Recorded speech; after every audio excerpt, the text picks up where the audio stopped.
assassinato é um crime horrível. Convém não mexer nisto porque convém não ter um mistério vivo. Os templários têm assim uma grande mística.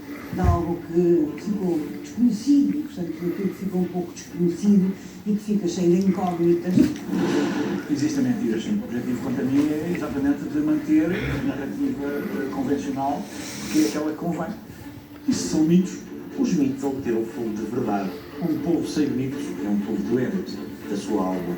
Portanto, os mitos são bons. O Indiana Jones não é ficção. Houve, efetivamente, nazis em busca de relíquias. Eles vieram cá de Portugal. Encontraram algumas. Não vou dizer nada do que aconteceu lá, só sei que vieram e procuraram. Ainda hoje não sabemos qual foi todo o legado que os templários deixaram. Diz a lenda que lá dentro estava o tesouro que os templários guardaram. O tesouro dos templários é enorme. Onde ele está, É impossível saber tudo, não é? E por isso o mistério vai sempre existir, não é? Túneis. O problema é exatamente esse. É que no tempo do Estado Novo estes túneis são fechados. Normalmente, os poderes têm medo do que pode acontecer e medo dos outros poderes, mesmo que sejam poderes ocultos, têm muito medo. Existe de facto aqui um túnel. Ninguém pode lá ir. Esse túnel existe ainda, está encerrado nas extremidades. Vieram falar comigo, disseram que iam atuar, desta vez tinham uma dica muito concreta, tinham que entrar por um poço. Um poço que parece ser um poço apenas, mas é um poço respirador do túnel. Abriram um muro. Não sabemos o que é que está para além das extremidades encerradas a tijolo e cimento. Todos eles morreram depois de terem aberto aquele túnel. Só se fala nos templários, fala-se dos templários, fala-se dos templários e a peça. Chave, não é? Nada, fechado ao público. As pedras falam. Elas não são conhecidas e não sendo conhecidas também não são estudadas. Continua a existir muitos símbolos que para nós são desconhecidos. A partir dos símbolos, há aqui um conjunto de informação absolutamente essencial para os historiadores, para os heraldistas, para toda a gente. E quem estava concretamente à procura, encontrou muita coisa. Eles desapareceram, mas não desapareceram. Continuaram secretamente. Isto tem todo o enredo de um qualquer filme entusiasmante. Quando o indivíduo ainda não está na ordem, não sabe que a ordem existe. Quando o indivíduo está na ordem, a ordem já não existe. Eles podem dizer o nome deles porque ainda estão vivos. Só depois de mortos é que se pode dizer.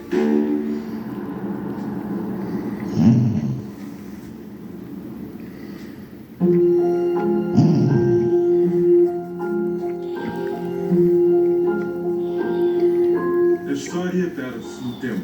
E para lá dos castelos de Almorol, da Torre de Dornes ou do Castelo e Convento de Cristo de Tomar, há ainda hoje segredos escondidos e tanto por revelar. E também muito que ficará para sempre por descobrir. O legado, esse perde-se no tempo, entre mitos e lendas sobre aquela que será a herança deixada por vários homens. O tão procurado tesouro dos templários pode ir muito além do material, do visível e do palpável. ainda hoje não sabemos qual foi todo o legado que os templários deixaram. O tesouro dos templários sempre foi enorme, imbatível. Chama-se conhecimentos. Essa história lá do Santo Grau, tudo em ouro, embutido, esquece-se. É muito bonitinho, mas isso é a la americana. O ouro não paga tudo, ou o ouro não é a única coisa que deve mover o homem. O conhecimento ou as maneiras de alcançar o conhecimento. E, portanto, estamos a falar de sabedoria, estamos a falar de informação. Ao longo de vários séculos, houve diversos pedaços desta longa história que desapareceram ou foram sendo apagados.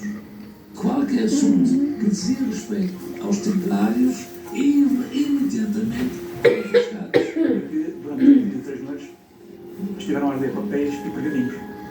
Imagino que não terá sido perdido nessa altura. A queimar livros sobre os templários. O problema é sempre o mesmo. É a prepotência de quem ter o poder na mão. O que resta são sobretudo os edifícios e alguma decoração. Apesar de muitas peças estarem perdidas, Algum do conhecimento está ainda à vista de todos. Porque as pedras falam Muito. Falam muito. Temos é que ter no domínio da linguagem própria que as pedras exprimem. Muitas destas pedras, valiosíssimas para quem as sabe interpretar, continuam guardadas em segredo. E pela primeira vez, a equipa de reportagem da SIC tem acesso a algumas reservas onde se guardam esses mesmos mistérios. Seja nos subterrâneos da Vila Templária de Dornes, no polígono de Tancos à guarda do Exército Português ou num dos claustros do Convento de Cristo em Tomar, num lugar específico, até hoje, inacessível ao público.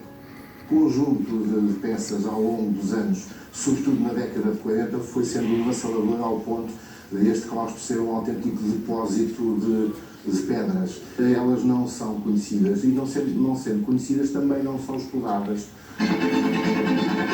Cada um destes símbolos tem um significado. Heráldica é a ciência que estuda uma das linguagens mais antigas do mundo. David Silva, são muitas as pedras de origem templária que guardam uma série de mensagens místicas que a maior parte da população não consegue decifrar. consigo identificar aquilo que é sobretudo heráldico. Hoje decifra-se uma destas pedras que foi mostrada à SIC num dos claustros do Convento de Cristo. Esta é diferente. Esta aqui é mais complicada. Uma serpente que terá ou um animal ou uma pessoa na boca. O povo português é uma serpente alada, portanto o timbre das armas de Portugal era uma serpente com asas. O problema está em identificar isto. Podemos achar que é uma espécie de um verme, ou seja, é a saúde que se alimenta da doença. Há várias interpretações, mas para aqueles que preferirem uma visão mais esotérica, então podem divagar abundantemente. Símbolos que ainda são utilizados hoje, por exemplo, no seio do Exército Português. E quando entramos para os quadros de engenharia, costumamos ler um certo texto que diz que nós vos continuaremos. E basicamente, portanto, a engenharia militar portuguesa, com os seus quadros, tem continuado a arte e engenho dos seus antecessores. Passados séculos, em Portugal e em vários países da Europa, são ainda muitos os símbolos militares que usam como base o Castelo de Almoró. Estes artefactos continuam a ser procurados por muitas pessoas, não só pelo simbolismo que carregam, mas também pela espiritualidade. A Igreja de Santa Maria dos Olivais, em Tomar, considerada o panteão dos Templários, recebe todos os anos visitantes de lugares distintos, como o Japão, Estados Unidos ou até a Índia. Fui professor de História durante 47 anos.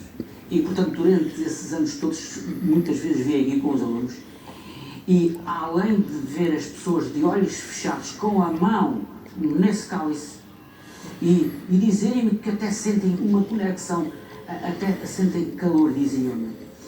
Aquilo é mais uma conexão com o divino. Eles procuram isso ao tocar nas pedras.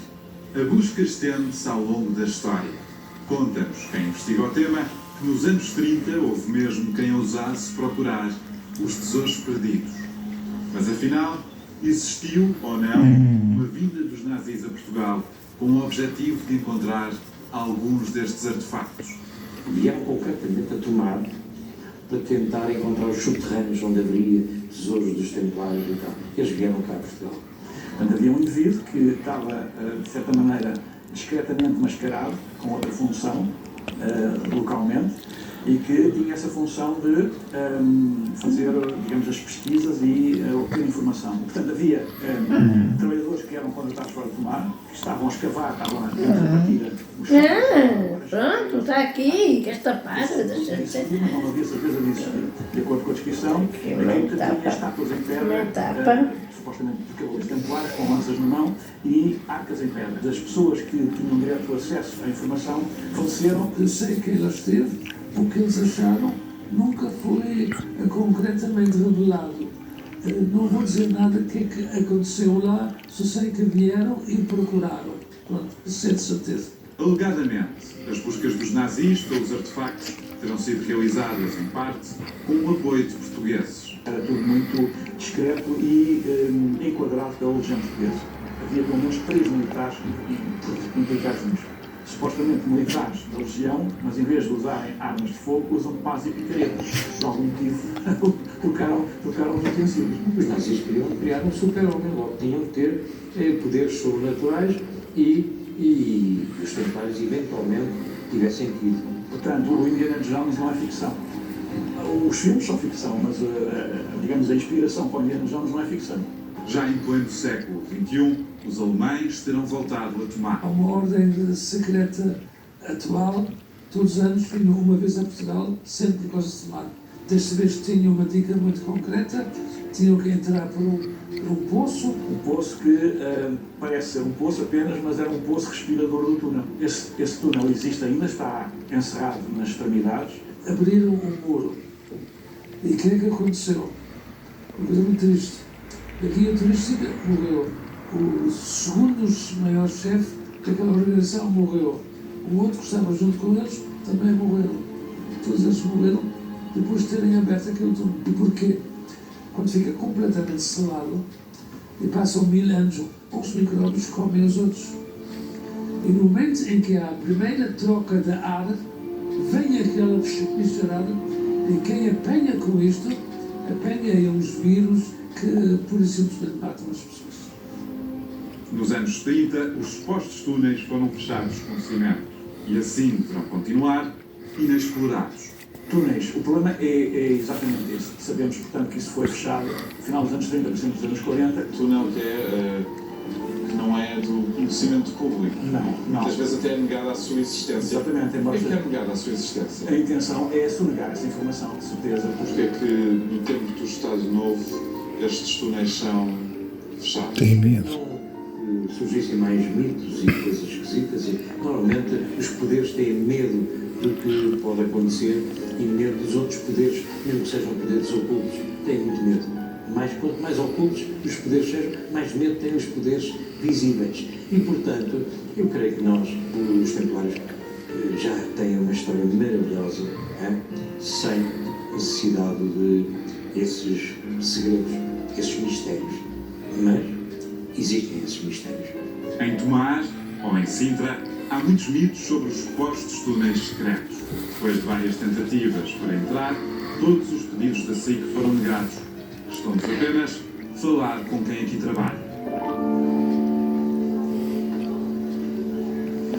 Existe de facto aqui um túnel, existe de facto aqui um espaço. Não, sim, existe. Por baixo é 3 pisos abaixo deste. Eu sei da existência do túnel, mas nunca lá fui. Depois aqui tem estas para trás. Por baixo do túnel.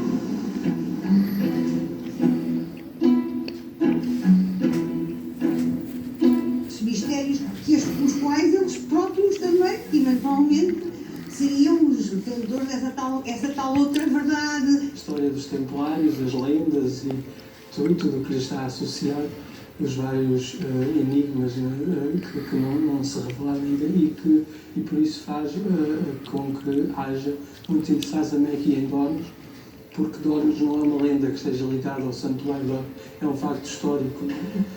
O culto da luz é materializado todos os anos. Em Dornos, no centro do país, com a procissão do Círio, mantida há já vários séculos. Então, os 3 dias são os maiores dias de romarias, com várias peregrinações, cada uma do seu sítio, da sua freguesia, dos vários concelhos, destes vários distritos, que vêm já desde há muitos séculos, anualmente, aqui a Dornos. É também nesta península que se guardam velas centenárias com os símbolos de antigamente. Hoje, muitos tentam manter vivo o legado dos templários. É o caso de José Armas, através das ordens neotemplárias maçónicas, Paulo Falcão Tavares, pela Ordem de Saboia, ligada à fundação do Reino de Portugal, ou Reinhard Denard, pela Ordem Secreta de Rosa Cruz. Este último guarda consigo milhares de peças ligadas à história do país e do mundo. Mas afinal, o que é que leva estas pessoas a procurar ou a esconder esta mesma história? Quisemos todos, as ordens neotemplárias, mesmo as maçónicas, inserimos nessa tradição maravilhosa que era da Ordem dos Templários. É uma ligação, digamos, forçada aos templários. É verdade, essas ordens tiveram um grande prestígio e ainda sobreviveram até hoje. Levado ao achado de uma alegada regra secreta que foi encontrada em contexto maçónico numa loja na Alemanha, outra vez. Portanto, foi uma coisa inventada no século XVIII. Templários foram uma ordem que tinha uma disciplina que hoje é muito difícil de superar. Para ser templário, você tem que expulsar a sua mulher de casa e tem que deserdar os seus filhos, entregar os bens todos à ordem, então tem chance de, eventualmente, algum dia, ser aceito como templário. Então gostava de brincar aos templários. Temos as ordens maçónicas, temos as ordens não maçónicas. As ordens religiosas. Ainda há essa busca do espiritual com essa grande veracidade. E hoje ainda há muitos padres maçons, não se pode dizer o nome deles, porque ainda estão vivos. Só depois de morte é que se pode dizer. Esqueçam isso, quer dizer, o espetáculo é a antítese da busca do ser superior. É uma guerra espiritual, claro, a maçonaria é ecuménica na sua essência. E há audiências cristãs que querem afunilar e rejeitar o ecumenismo. E esta é a única via e mais nada, e o que está escrito é só isto. Provavelmente há uma espiritualidade que eles não conseguem alcançar. O neotemplarismo é como o albergue espanhol. Cada qual come aquilo que já leva. Há estes dois lados que não são fáceis às vezes, não são fáceis de compreender, mas também não são totalmente adequadas. Essa linha condutora que vai sempre para os templários, não é? Ou passa sempre por outras seitas e por outros segredos. O que preside ao grande segredo templário é a espiritualidade. Isto é uma forma de conectar-se com o além, com o divino. De um certo segredo, de uma certa aprendizagem, um processo de chegar a mestre apto a estar completamente a defender aquilo que era necessário chegar à defesa da fé. E isso é o caminho da perfeição. Sem dúvida. Agora, que seja aquela que nos é impingida pela maçonaria ou por outras entidades do género, é outra coisa. Os poderes ocultos são esses, para ser. São os poderes do espírito. Quando o espírito se desenvolve, é provável que sucedam coisas fora do normal. O que se passa hoje em dia é que grande parte dessas ideias que circulam acerca dos templários estão cristalizadas no tempo. São datáveis. O Baphomet é datável, a maçonaria é datável, tudo isso é datável. Ora, onde é que estão as ideias não datáveis? Portanto, há ideias não datáveis. E isso é que eu considero constituir a doutrina secreta dos templários.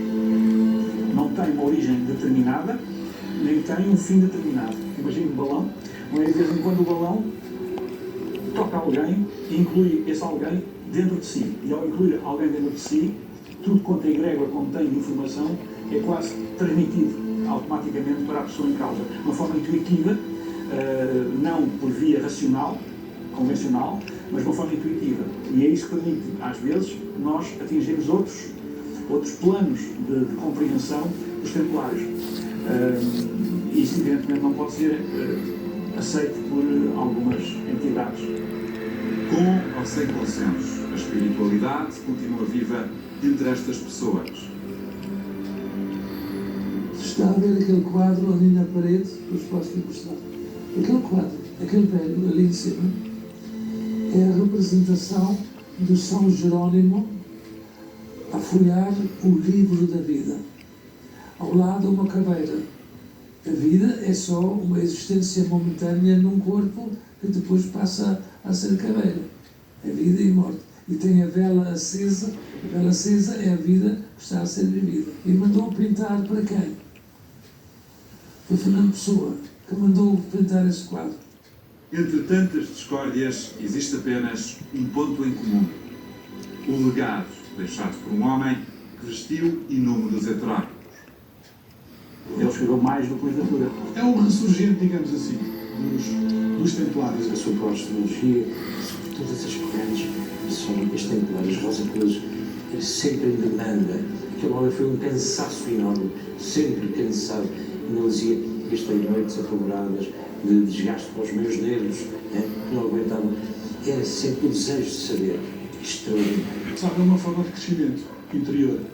A pessoa chega a um certo estádio que ou parte para outra situação, ou então morre. O Fernando Pessoa, em dada altura, ele disse que não queria ser membro de uma organização onde ele fosse membro. E o meu bisavô achou muita graça a isso, e os dois tiveram reuniões muito especiais para falar sobre certos assuntos. E é curioso porque ele vai a certos lugares, o Fernando Pessoa, curiosos, como a regaleira. Aliás, há documentos dele, há manuscritos dele que não estão estudados, que referem a isso. Os nossos especialistas de Pessoa têm horrível, têm medo de falar destas coisas. A Pessoa não, a Pessoa é um santo, é um espírito desencarnado. Não, a Pessoa é um homem e com muitos interesses nestes domínios do esoterismo e das ordens iniciáticas. Porque é que não é propriamente público o facto de Fernando Pessoa ter tido esta ligação aos Templários? Olha, porque talvez pelas mesmas razões que eu já expus, a conveniência de não confundir o Fernando Pessoa, que é um tipo sério, enquanto poeta, não é? Com alguma coisa que não é considerada séria. A pessoa vivia num mundo intermédio, aquilo que se chama um estado alterado de consciência quase permanente. É interessante, não é? Portanto, a pessoa sabe muito sobre este assunto, muito, é preciso aprendermos com ele. Queria sempre estar à espera de descobrir o segredo supremo, a verdade suprema. Era uma alma inquieta. E, portanto, neste sentido, era um homem que queria ver tudo e experimentar tudo. O livro do desassossego, lá está, o autorretrato dele. Há um poema dele, que é o poema São João, onde ele diz: tu és maçom, eu sou mais do que tu, eu sou templário. Os textos dele são esclarecedores, têm que ser lidos com atenção. E não há homens salvadores, não há messias. O que um homem pode aspirar é ser um estimulador das almas. E ele, Fernando Pessoa, foi um estimulador da nossa alma, com tanta poesia, tantos textos maravilhosos. E realmente é isso que nós precisamos. Porque andamos tristes e precisamos de alguém que estimule as nossas almas. Pessoa é um ótimo mestre. Se quiser saber, um mestre templário. Não sendo ele, não sendo representante como tal, mas à distância podemos dizer que ele é talvez o último templário e o último mestre templário em Portugal. Passados séculos da extinção da Ordem do Tempo, os Templários continuam a marcar gerações. Pessoas que se reúnem sobre uma temática que muitas vezes não é consensual. Talvez, se as pedras falassem, pudessem contar mais sobre uma história onde ainda existem muitos mistérios por desvendar. Esta procura interior, o que é que uma pessoa vai à procura de Santo Graal, agora abrir poços, abrir criptas e não sei o quê? O Santo Graal não, o Santo Graal é mais complicado que isso. Acho que não há explicação para isso, a linguagem vulgar. O Santo Graal representa uma capacidade de transcendência da dimensão humana. O Santo Graal está dentro de nós. O nosso futuro é a luz interior que nós temos que encontrar. Mas não é só uma luz. Será mais do que isso. E se for uma luz, não é uma luz vulgar, também não é uma luz terrena, é uma luz extraterrena. O Santo Graal é o mito da ressurreição espiritual. O sangue de Cristo que foi derramado para salvar a humanidade também salva cada um dos cristãos, ou de outros que não sejam cristãos, mas que realmente acedam a esse mistério extraordinário. O Santo Graal é um belo mito. Na verdade, o Santo Graal é um mito, e o mito, atenção, como diz o Fernando Pessoa, o mito pode não ser verdade, mas ser verdadeiro, ser a verdade da alma. Quem pensa que nós somos apenas aquilo que se belisca, não chegará nunca a perceber coisa nenhuma. Nós somos mais do que aquilo que se belisca.